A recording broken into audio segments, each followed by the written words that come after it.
Hello, hello, everybody. I love doing these because I get to talk to incredible humans and you get to meet and hear more from these amazing people. So, my name is Hala Citron with I Am Creative and Express Yourself Publishing, and my incredible friend, person, that author, human that I'm speaking to today is Anne Klossing. And I can't wait for you to get to meet her. She said yes to I Love You Because I Love Me Because, a new experiential interactive coffee style book that we are doing. But I want you to hear more about who she is. So, Anne, hi. Hello, and thank you for the invitation, and thank you for the opportunity with this book. I am so excited about it. I am so grateful. And I'm so grateful that you're sharing the passion about it because when I talk about it, I'm like, oh, it's so life changing. And you really have been such a supporter in all of this, and your enthusiasm is amazing. So, thank you. Well, I have to change my word, strike excited and insert thrilled, because thrilled means that it has taken place and that it has happened. So, and excitement is a word that it's yet to come. It's put out in the future. So this book has evolved. Hollis has put it out there with the universe, and now it's just all coming together and manifesting and being part of your manifestation process. Ooh, I just got chills. Oh my God.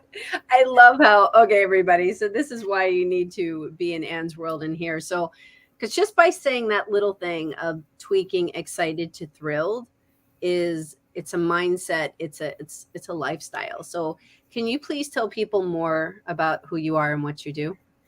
Who I am, I would say down to earth, been there, done that, and lived and learned, more importantly, learned from my life lessons and my path that my soul took me on. And I spent a lot of years in and out of depression, major clinical depression, had 2 episodes of that. And I just evolved. I am the best words that I can describe myself right now would be like an intuitive coach or intuitive liaison with your soul. Maybe that's a little more descriptive. So, what I do is I am an author. I have a published book, book number 8 in the Inspired Impact series, and that is Women Who Shine. And a few years ago, I enrolled in a Jack Canfield course called Reignite Your Life. And it didn't just reignite my life, it changed my life. And I am a huge fan of Jack Canfield and Patty Aubrey, and that opened the door up to Patty Aubrey. And when that door opened up to Kate Butler. And then I met Donna Brown through Permission Granted. And then Donna Brown hooked me up with you.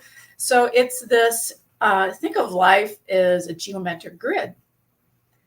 And we can go down that path of what I call lower vibrations. And that's what my heartthrob is about, is mindset and the laws of the universe, particularly the law of vibration, because the law of vibration is the primary law to the law of attraction. So if this is all flying past you, basically what we say carries vibration. What we think carries vibration. And our words are strong. So our words carry a stronger, think of it as a radio signal. You're locked on. When your mouth is yapping, you are locked on to the law of vibration, and that is what you're spewing out. So if you don't like the results of your life, watch what you're thinking and watch what you're saying and your actions. Actions are huge. That's motion. So that's even louder yet. So, I kind of stumbled into what I do, which is automatic writing, and I offer a process called channel clearing. And it's kind of pretty simple. I'm the channel, and Hollis, if I'm working with you, you are the clearer. So what I do is write a letter to God and requesting permission to speak with your soul, and you would have given me permission. It's either yes or no. And I write one simple question: what does Hollis need to know for her highest and greater good and the highest and greater good of all? And I start to get a download. And a lot of times sometimes it's pictures, and it's not like I'm tapping directly into your soul. I am. It's the angels that communicate through me. So everyone has a guardian angel, and it's your guardian angel that works with your soul on what's going to come out during that reading. And your soul will never, ever give you anything that you cannot handle. So it's where you are at in your present. And through that reading, sometimes we do repairs. So emotional healing, those are usually guided. And then you're given homework. And it's up to you. It's that homework that is the clearing portion of channel clearing. So it's up to you to do the work in order for you to heal. And we can only heal ourselves. So it is a beautiful process. So when you're doing this channel clearing, are you doing it with the person while being present, or is it something that you do? Right. So what you would do is go to my website, and then you would click on the link. I've got 2 calendars because it takes me an hour to an hour and a half to generate the letter without you, because you've given me permission. And then we Zoom and have an hour Zoom meeting. That meeting is recorded and then is given to you through email. So that letter is yours. I provide copies of that letter. I usually just take pictures of it to you and send those to you right away, so you're not waiting on the video. So I send it off to my team, and then they get it in a nice tidy package and then send it out in an email. So sometimes, depending on where everyone is at in their world, it's 2 to 3 days, but usually not any longer than that. Yeah. So powerful. And what I titled this, what I want to touch on, and I know we could go off and talk for 2 hours on this topic, but we'll give people a little snippet into your world. Your story is really powerful and really real. I love while listening, when I first met you, and then as I continue to know you more, it's this humanness and admitting the stages of humanness and who you are and what you've been through. So in calling this the school of life, are you participating, observing, or hiding from it? All the above. So you participate in life just by breathing. We as individuals, we're not given, we don't have control over that breath. We were given that first breath of life. I use the term God, but other people don't. And it's just, I put it into a bucket. So don't think of God as one human being. That's another discussion. So God, universe, higher self, whatever you want to call it. So that's your first breath. And that inspires the beating of the heart. We have no control over that. We will have a start point and we will have an end point. So the participation, just by the act of breathing, you're participating. So I would say early on, I participated in life. I had an early childhood trauma. I was probably about 3, 4, somewhere in between there, where I was fondled by my grandfather. And that was a few times, and it stopped abruptly. And it's not until I had a wonderful childhood. I had great parents. I had a dad who spoiled me rotten. We lived on the farm. I had every pet imaginable. It was an awesome childhood. But it's like when we grow up and you start to come into your own sexuality, and then you associate that memory. And all of a sudden in your mind, you start to tell yourself all these stories. And it got to the point where I had such venom for this man. And that was a story I told myself. So it's things that you develop as a child, no fault to your parents, no fault to anybody. It's just, that's the skill set they had. That's the skill set my grandfather had. So until I could put myself in a place of, would you like to be the perpetrator or would you like to be the victim? So remember this grid I talked about. So you have a council of you have a tribe, basically. On the other side, there's so many people over there. There's so many spirits. There's just so much going on over there that we have no clue. And I used to be one of those people, I feel so alone. I'm so alone. I feel miserable. That's what I told myself. That was the crap that went on in my head. And till you realize that you have control over those thoughts, and that you have control over those memories and that they were just an experience. That's it. And it's not to minimalize the experience, but until I could sit in a place of what would it be like to be him? What would it have taken me to fondle my own grandchild? What would have taken? And when I put myself in that perspective, and it's like, ooh, I had the easy job. I had the easy job of being the victim. I would not want to be the perpetrator. I would not want to carry that around with my soul. That was the energy that I put on my own family member. Would not want that at all. So high five to Gramps, man. Wouldn't want to be in your shoes. I just wouldn't. That is, where it took I me. just have to interrupt for a minute. I'm sorry. Yep. That is what you just touched on. I'm sure anybody who's listening, that could pull a lot of triggers. Oh, it pulls. Yeah. Was I pissed? Absolutely. Absolutely. But that's part of the healing process. It wasn't, I can't sit here. I'm sure I make it look easy now. Put yourself in his shoes. But I did a lot of shaman journeying with my Reiki master who helped me clear. She taught me what to do. She brought this stuff forward. And then I went through a journey where I had Archangel Michael's hand. We walked down a path and into the room, and I was in that room. I was in that room where it took place. And my grandfather was standing there. And I had to chew his butt out. And I in the vision, in my mind's eye, I'm looking at Archangel Michael. I'm looking at my grandfather going, I can't do this. And he's like, you have to do this. You have to. And that's what it took. And I called him every name in the book. I let it all out. And that was the healing. In return, my grandfather asked to be spit shined. Just heal me up, shine me up a little bit. I had to shine his energy center up to really seal that forgiveness. And it was like, okay, you had a job and I had a job. Didn't like it, but I understand now because it was that extra push to get me to stand up. And it was my life. I look at it like a deck of cards. You know, the abuse, there was a card. And then just not dealing with life, there was a card. Then I had a miscarriage, there was a card.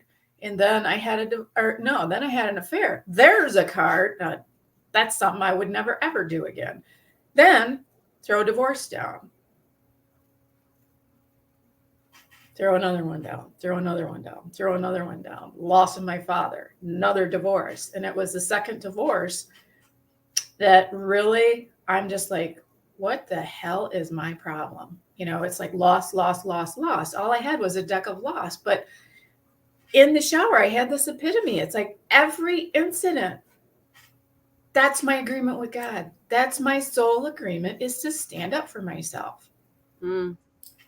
And not just stand up, but stand up and shine and to share with people what I do to help you give perspective. That's why I say I can relate because I've done some of that stuff. I've done some of that nasty stuff. I've been the recipient of nasty stuff, and which I believe makes me relatable. I can't tell you what to do, but I can tell you what worked for me.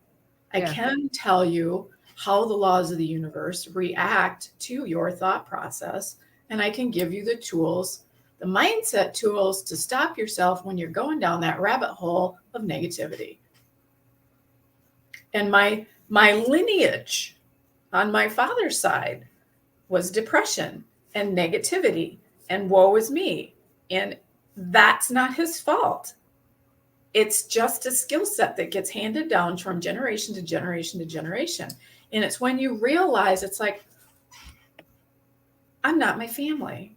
I'm Anne, and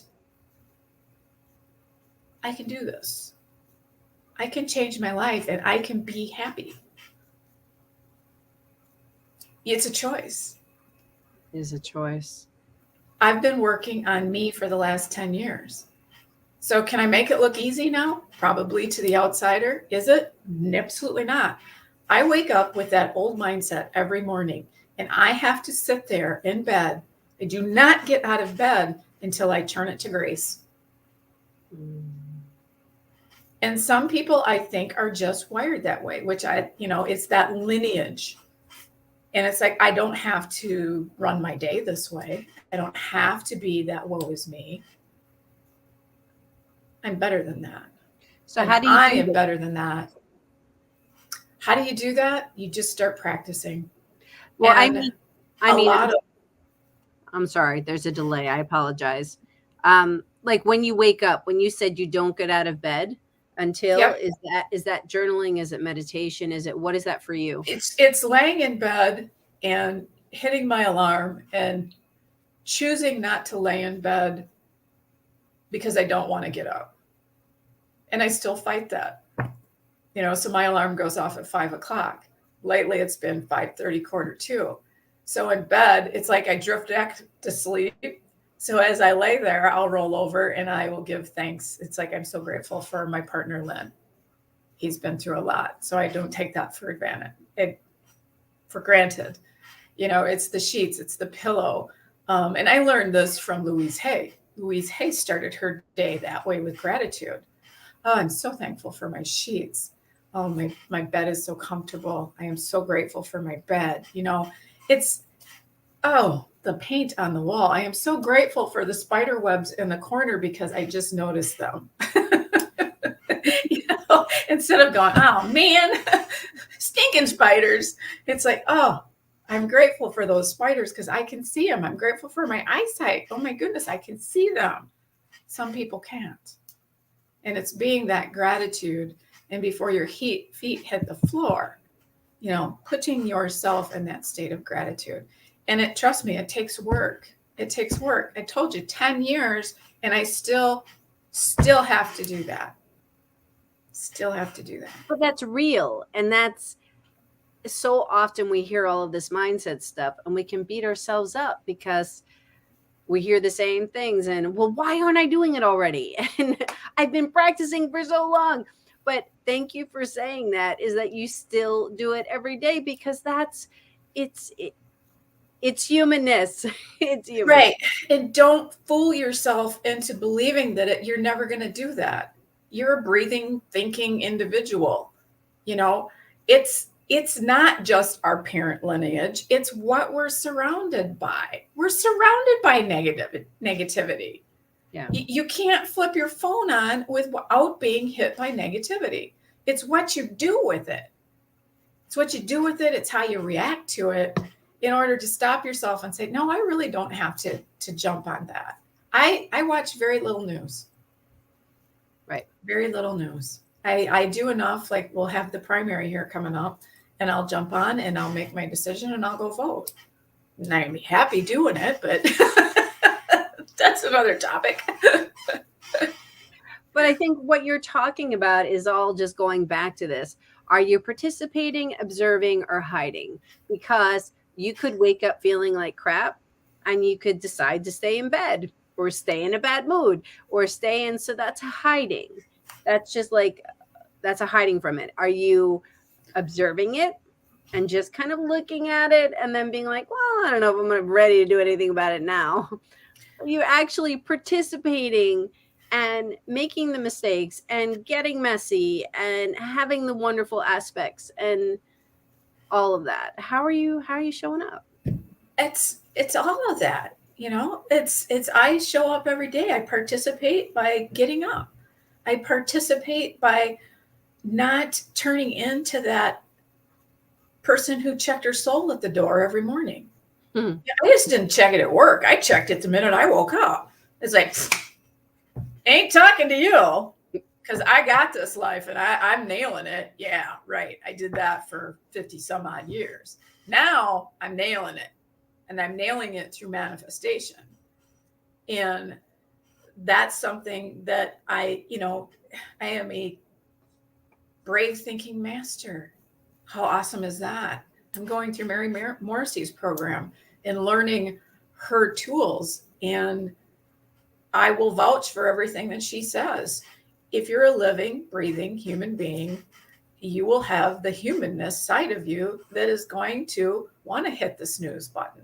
You're going to want to do all those human things because guess what? You are. And that's part of it. So my passion is to explain to people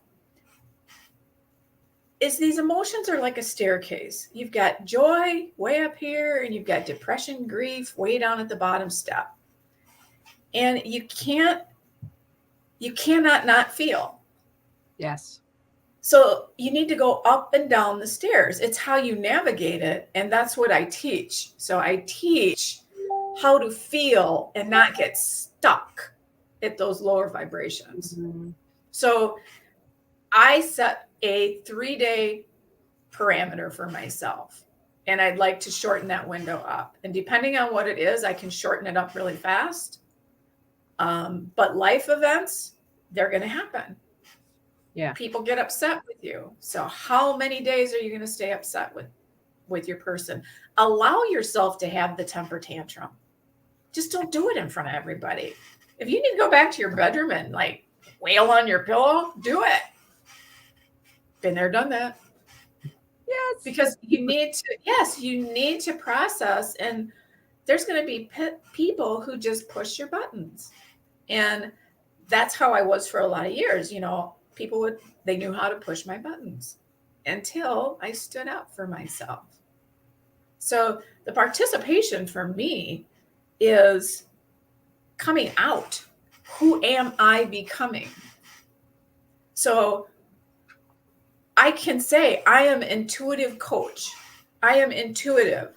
I still, when around locally, I'll just say I'm a woo-woo, you know, and that's like, when you say woo-woo, they're like, ooh, you know, like, ooh, tell me more. And others are like, it's a good way to weed people out that you don't want to talk to. You know, because there's people that get it and there's people that don't because of their religious structure. And that's fine. Everybody has choices. And my point is resisting and pushing. That's fear-based. So you believe what you want to believe, and I'm going to believe what I believe. I'm not going to push what I believe on you. And that was hard for me when I was learning all this. It was like I was so excited that I was getting it that I just felt like everybody needed to know about it. Well, guess what? Not everybody cares. It's true. They just don't. So it's like, okay, now I got to manifest the people that do care. Yeah. No, it's very, very true. And it also comes with a different energy of how you're pushing people. But that's a whole, as we're coming close to almost being a half hour. This is everybody. And this is why people need to get into your world to hear more, because it's so rich in everything that you offer. Before we find out how we can connect with you, can you just tell people why you said yes to this opportunity? And I love you because I love me because. Well, Donna Brown is the one who connected me with you, and she was the one who gave me the information. It sounded really unique. And I would say that was the first draw. And the second big sell for me was the minimal time, the minimal time. So I really like the idea of the pictures. Obviously, I painted those. So I love creativity and I love photography. And although the pictures I submitted are not ones that I took, they were professional, but it was the joy of selection and that creativity. And my message to people is, you're not alone. You might be sitting in a room and it can be completely empty, but I will guarantee you are filled and surrounded by spirit. Yes. More than you can possibly imagine. And it's understanding that spirit comes in the form of energy. And it's just a wonderful thing to experience when you can finally understand that the feeling that you're feeling is when you connect to that other side. And it's a very thin layer. But because we are scared, then we're down at the bottom of those emotional steps again. It's climbing up to joy that's at very top, which connects you to spirit. Yeah. And that's a sweet spot. And I'm sorry, Hollis, I never answered the hiding. Yes, I've been hiding. I've been hiding lots of years. We all But have. and I'm finding the courage to come out because I have a wonderful vision. And that vision includes you. It includes this book. And that was the other reason is I looked at it as advertising for myself. Mm-hmm. And to share my story because I know there's when you start to share your story, all of a sudden other people feel in touch with you. And it's amazing the number of people. Yeah, I had an uncle that did that to me when I was growing up. And I'm like, yeah, my cousin did that to me when I was growing up. Or my brother did that to me when I was growing up. It comes out and you need to process it because the more we stuff it down, that just prohibits you from climbing those steps up to joy. That Yeah. doesn't mean you're not going to run up to joy and have moments of joy. You will, but you're going to run right back down and whatever that level is for you. And it's at those lower vibrations, we need to feel them. You know, you lose a loved one, you're going to feel that. It's just how long you're going to stay there. And know that when they're on the other side, they don't want you to camp out down there. That is the last thing that they want you to do. So, Well, it's community and like-mindedness, and what you're saying about why you said yes to the book, it's the whole sharing of your story and the visual aspects. So real quick, anybody who's new to this concept with me in this book, I love you because I love me, because what we're doing is we're expanding this concept of this word love and really diving deep and going beyond just surface and understanding that some people say it, some people don't say it, some people reserve it for very few occasions. But we're looking into when we say I love you because it's person, place, or thing. So it's understanding that it could be a color, it could be a place that brings back a memory, it could be a person, it could be, I mean, there's just so many aspects to look at it. And when you say you love yourself, it's not just saying I love me because I'm a good person, but I love me because I've done hard things and I've made mistakes and I'm willing to be human and I've accomplished these things. We need to praise ourselves. We need to acknowledge ourselves. It's not being narcissistic. It's not being, oh, it's actually honoring ourselves. And that's what this space is providing. And it's literally, it's so different with the interactive aspect, with pictures, with video, and with words if you choose to. So anyway, if you're interested in finding out more, please reach out. And it's a movement. It truly is a movement. And I could go on about this, but, and tell people how they can connect with you. So, yeah. they can connect with me through Facebook. It's my name, it's Ann Klossing. You can reach me on my website, which is annklossing.com. And the best way I always tell people with my last name is it's like flossing your teeth, drop the F, put a K in. Took me 50 years to figure that out. And yeah, reach out to me. And my email should be in there too, but that is ann@annklossing.com. So, so excited for you, Hollis, in this book. If anyone has any questions for me, and I'm just thrilled about the I love me because it is that concept that when you begin to love yourself unconditionally is when you connect with your soul, where you will connect with the higher vibrations, and when you will connect to your true authentic self. So I think that book does a wonderful job of bringing the authenticity of the person out into the world. So thank you for that opportunity. Such a beautiful way to end. And one thing I do just want to say for is you don't have to be a photographer. Like Yeah. this is not about perfection. It is absolutely not. You don't have to be a videographer. You don't have to be any of that. It's about authenticity and it's just about showing up for you. So just like we started this off speaking about, so when people interact with this book, they can see real people, not fake models with filters on. So there's no filters. Yeah, it was fun. It was just fun. It's like I'm ready to do another one. So, everybody, Anne, I am so truly grateful to you. Thank you for taking the time to speak and share your light with us. And everybody who was live with us, we appreciate you. Thank you so much for joining us. Those catching the replay, hashtag replay. I will put all the links in here so you can connect with Anne, and just wish you a beautiful day. So, bye, everybody.